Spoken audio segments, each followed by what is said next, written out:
చిన్నప్పటి విషయాలు, చిన్నప్పటి చిరుతిండ్లు, చిన్నప్పటి జ్ఞాపకాలు చాలా చాలా అందులోనూ మన 90s కిడ్స్‌కి చాలా మెమరీసే ఉంటాయి కదండీ!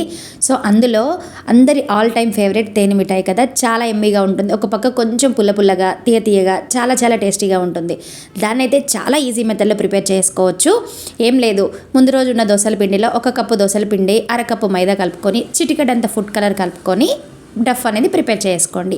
వాటితో చిన్న చిన్న పునుగులు వేసుకోండి. ఇంకొక పక్క ఒక కప్పు పంచదారలో పావు కప్పు నీళ్ళు కలుపుకొని పంచదార పాకం అనేది రెడీ చేసుకోండి. ఆ పాకం అనేది చిక్కపడకుండా ఒక అరబద్ద నిమ్మకాయ పిండుకున్నారంటే అలాగే ఉంటుంది చిక్కపడకుండా. ఈ లోపుగా పునుగులు ప్రిపేర్ చేసుకొని ఈ క్రిస్పీగా వేగిన ఈ పునుగుల్ని కాస్త ఆ పంచదార పాకంలో వేసుకొని బాగా కలిపి పెట్టుకొని ఆరిన తర్వాత ఒక కప్పు నిండా వేసి పిల్లలకి ఇచ్చి మీ చిన్ననాటి జ్ఞాపకాలు చెప్పడం మొదలుపెట్టండి. వాళ్ళతో షేర్ చేసుకున్నట్లు ఉంటుంది, ఒక మంచి రెసిపీ ట్రై చేసినట్లు ఉంటుంది, మన వీడియోని చూసి లైక్ చేసినట్లు ఉంటుంది. సబ్స్క్రైబ్ చేసుకోవడం మర్చిపోవద్దే.